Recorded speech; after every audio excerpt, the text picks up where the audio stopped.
चलो online class में सभी भैया बहनों को नमस्कार। इससे पिछली क्लास में हमने पदार्थ की अवस्थाओं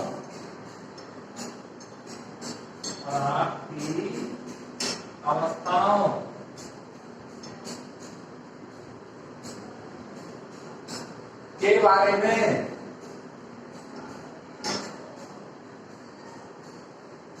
बताया।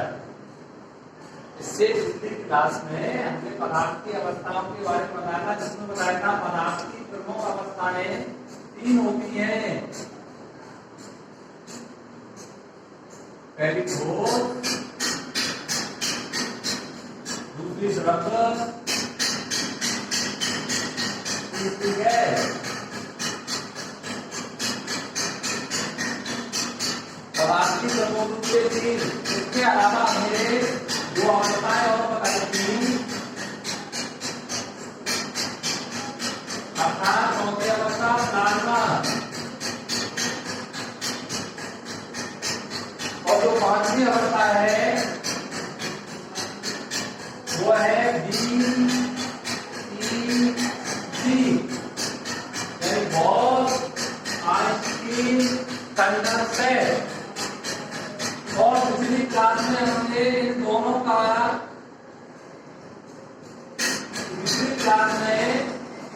प्लाज्मा और BEC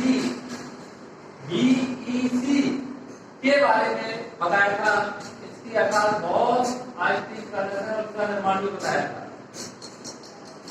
अब हमारी जो ये पदार्थ की 3 अवस्थाएं हैं, अब हमारी जो पदार्थ की 3 अवस्थाएं हैं, ठोस, द्रव और गैस, इनके बारे में अर्थात इनके गुणों के बारे में पढ़ेंगे। और आपस में इसमें क्या करना है, हमें अंतर भी करना होगा। जैसे पहले ठोस अवस्था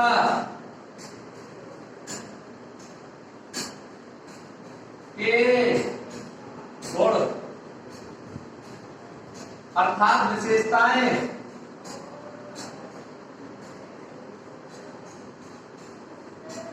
के कौन कौन सी विशेषताएं या कौन कौन से गुण पाए जाते हैं। तो पहली है, आपने देखा होगा, लकड़ी है, मेज है, स्टूल है, पंखा है, अर्थात क्या है, जो ठोस जितनी भी अवस्थाएं हैं उनमें पहले आपने देखा होगा सभी ठोस अवस्थाओं का आकार एवं आयतन। आयतन अभी अपने पदार्थ की परिभाषा में समझ लिया था क्या है। आयतन माने स्थान घेरना बताया था। तो ठोस जितने भी होते हैं पृथ्वी पर, उनका आकार और आयतन दोनों निश्चित होते हैं। तो ये पहला इसका गुणधर्म है कि ठोसों का आकार एवं आयतन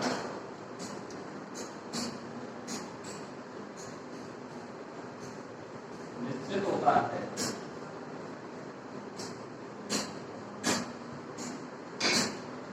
अर्थात एक वस्तु हो, कैसी भी आकार की हो, उसका आकार निश्चित रहेगा और आयतन भी निश्चित रहेगा। दोनों ही उनके समान रहते हैं। दूसरा इसी प्रकार, दूसरी बात है, जैसे इसको समझने के लिए एक बात और है, इसके आधार पर एक वो बनाए कि जैसे मान लो रबड़ बैंड है आपका,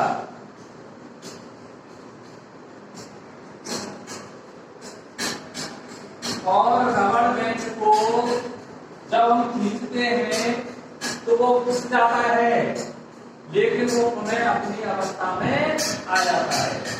इसका मतलब हुआ आकार निश्चित है उसका। ये समझाने के लिए कहा कैसे आकार, बस कहीं समझ में ये आ जाए कई बार रबड़ बैंड तो सिरे पर घुस जाता है, उसका आकार बदल जाता है, लेकिन वो पकड़ छोड़ने पर आकार में स्वयं आ जाता है।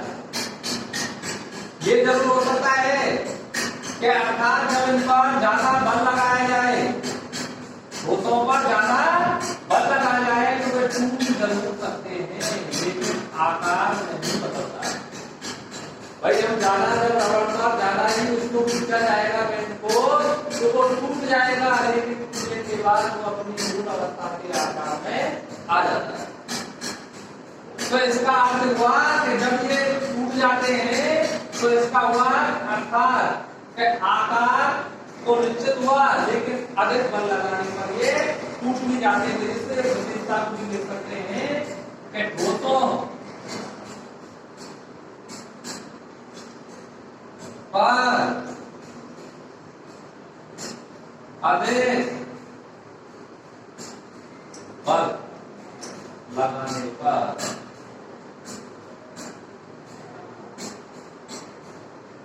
वे टूट जाते हैं। ठोसों पर अधिक बल लगाने पर वे टूट जाते हैं। इसका लेकिन आकार नहीं बदलते।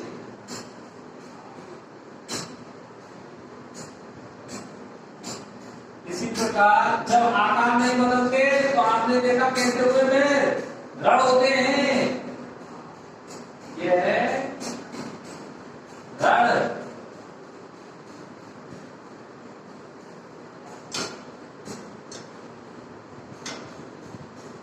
माने मजबूत होते हैं। चौथी विशेषता या चौथा गुण पाया जाता है उनके अवस्थाओं के आधार पर। अगले गुण को समझे। जब आपने देखा है किसी चीज से जब हम ठोस को दबाते हैं, दबाने का मतलब होता है संपीड़ितता। दबाने का जो गुण कहलाता है उसको संपीड़ितता के नाम से जाना जाता है। इसलिए ठोसों को जब दबाते हैं तो आपने देखा होगा कम से कम दबते हैं, तो इसलिए गुण बन गया कि इनमें संपीड़ितता का गुण कम होता है। इनमें संपीड़ितता का गुण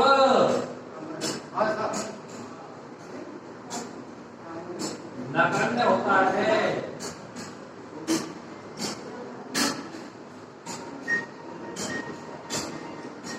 नगण्य का मतलब है बहुत कम होता है। नगण्य और बहुत कम में भी अंतर होता है, पर शब्द भाषा में एक ही लिखे जाते हैं, जैसे हमने कई बार बताया था। शब्द और परमाणु को अर्थ दोनों को एक ही होता है, लेकिन उनको अलग अलग प्रदर्शित किया जाता है। तो इसका अनुवाद इसमें संपीड़ितता का गुण नगण्य होता है। नगण्य बहुत कम में भी अंतर है, लेकिन कई बार अगर पढ़ा होगा तो उसको याद होगा कम नगण्य में कम लिखा जाता था।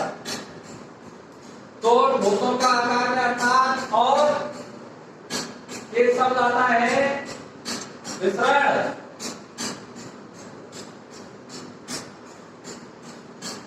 देखो दो शब्दों में इससे पहले भी हमने आपको एक परिभाषा बताई थी विसरण की, लेकिन यह शाब्दिक अर्थ में ले रहे हैं फैलना। तो जब हम ठोसों को छोड़ते हैं तो अपना फैलने का जो गुण होता है उनमें बहुत कम होता है। तो विसरण कम होता है।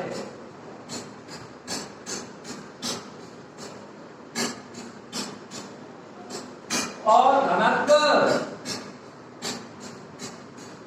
इसका घनत्व अधिक होता है।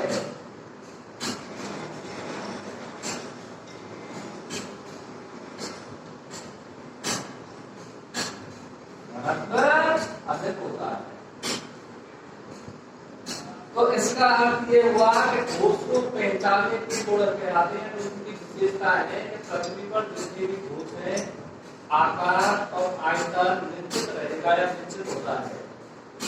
दूसरा, ठोसों पर आकार तो निश्चित होता है, लेकिन ठोसों पर अधिक बल लगाने पर वे टूट जाते हैं, लेकिन आकार को नहीं बदलते।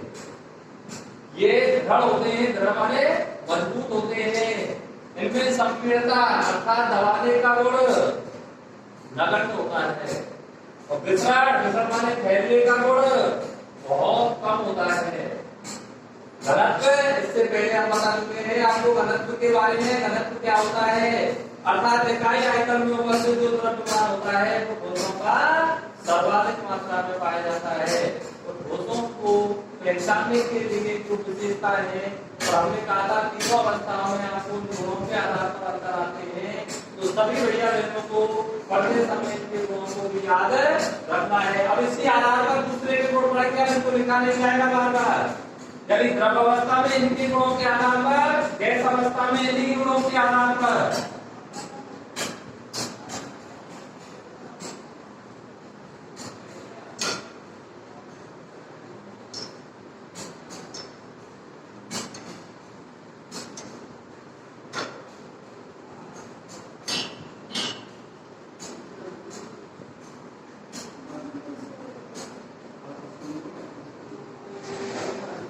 है द्रव अवस्था।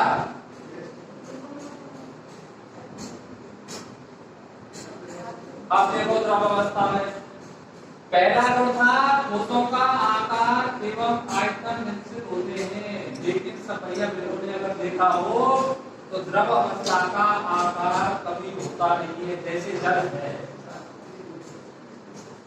जल का कोई आकार नहीं होता।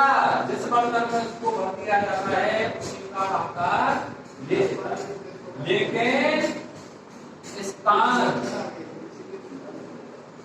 निश्चित घेरता है।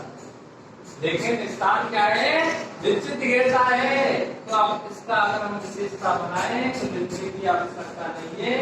वो इसी बात पर ध्यान रखना है कि द्रव अवस्था का आकार तो अनिश्चित होता है, लेकिन आयतन निश्चित होता है। इसका गुण है। अर्थात द्रव अवस्था में आकार कैसा? अनिश्चित, लेकिन आयतन निश्चित। ये इसी आधार पर बन जाता है। आकार अनिश्चित जबकि आयतन निश्चित।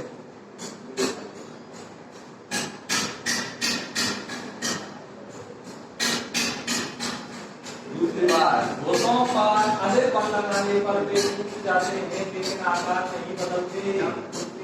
लेकिन द्रव्यों पर दबाव, अब ये अधिक बल की बात नहीं तो में, तो इसका अर्थ है ये दृढ़ होते हैं। जबकि इसकी अपेक्षा यह हुआ कि द्रव ठोसों की अपेक्षा कम दृढ़ होते हैं, कम दृढ़ होते हैं।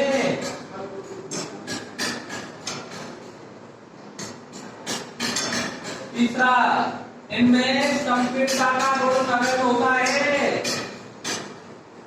इनमें संपीड़ता का गुण ठोसों से अधिक होता है। यानी हम आसानी से द्रव को दबा सकते हैं, जबकि ठोसों को दबाना कठिन था। इसलिए इसमें संपीड़ता का गुण होता है, वो ठोसों की अपेक्षा अधिक होता है।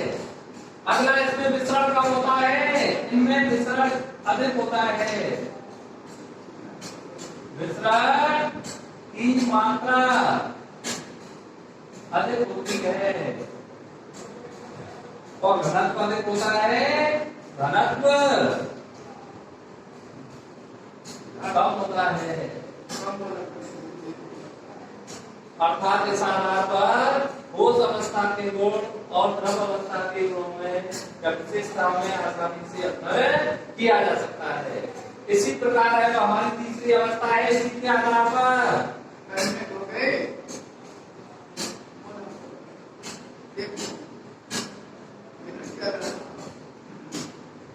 इसी आधार पर, यानी जिस प्रकार ठोस अवस्था द्रव अवस्था में अंतर किया है, इसी आधार पर हम गैस अवस्था में अंतर करते हैं। तो उसके लिए भी गैस अवस्था, कौन सी? गैस अवस्था। अब गैस अवस्था में भी कोई, जैसे आपने देखा है, जैसे मान लो हमारी ऑक्सीजन गैस है, CO2 गैस है, O2 गैस है, हाइड्रोजन गैस है, ज्योतिषी गैस है। आपने कभी ना तो इसका कोई आकार देखा होगा, और जब आकार नहीं है तो इसका आयतन भी नहीं देखा होगा। तो इस आधार पर ये हुआ कि जब हम गैस अवस्था के गुण पढ़ते हैं तो पहला गुण हमने पूछा था आकार एवं आयतन दोनों में से। द्रव अवस्था का गुण था आकार अनियमित और आयतन निश्चित, अर्थात द्रव को जिस बर्तन में भरते हैं वह उसी का आकार ले लेता है। जल को गिलास में भरते तो गिलास का आकार, अर्थात प्याली में भरते तो प्याली जैसा आकार, अर्थात और किसी कटोरे में भरते तो कटोरे जैसा आकार।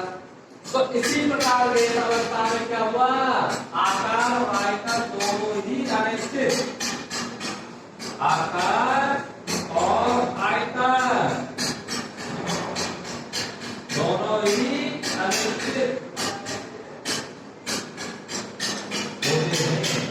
आकार भी अनिश्चित होता है और आयतन भी अनिश्चित होता है। दूसरी बात करते हैं, गोशों पर अधिक बल लगाने में कोई संकीर्ण आकार था, इसमें तो हमने कर दिया है। बात भी हमारी द्रव होते हैं इनकी अपेक्षा, गोशों की अपेक्षा हम सबसे ज्यादा द्रव, इससे कम द्रव और सबसे कम द्रव।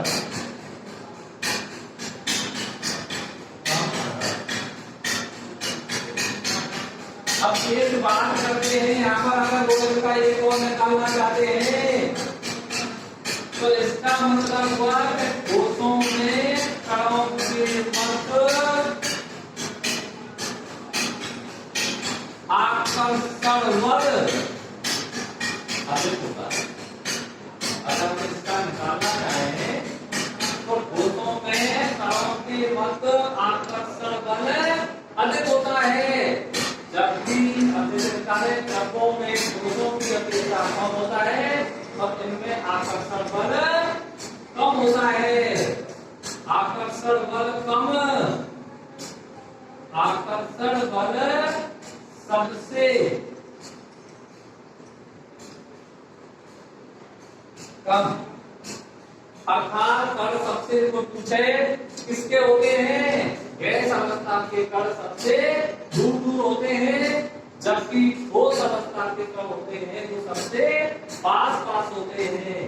अगला अंतर पर बात करते हैं, इनमें संकीर्णता का गुण नगण्य होता है, इनमें संकीर्णता का गुण ठोसों की अपेक्षा अधिक होता है और इनमें सबसे अधिक होता है,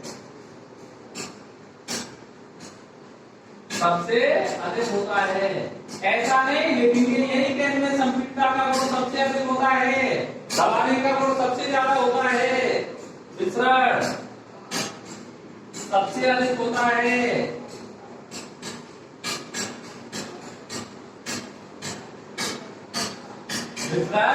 सबसे अधिक होता है, अर्थात फैलने का गुण सबसे ज्यादा दिखता है। गैस हमारी पूर्णता के स्थान से दूसरे स्थान पर पहुंच जाती है। इसका मतलब आकर्षण यानी उसकी गतिज ऊर्जा सबसे ज्यादा होती है। और लिखना चाहे घनत्व अधिक होता है, घनत्व कम होता है, सबसे कम होता है।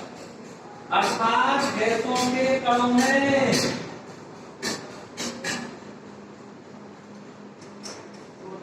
ऊर्जा सबसे अधिक होती है, सबसे अधिक होती है।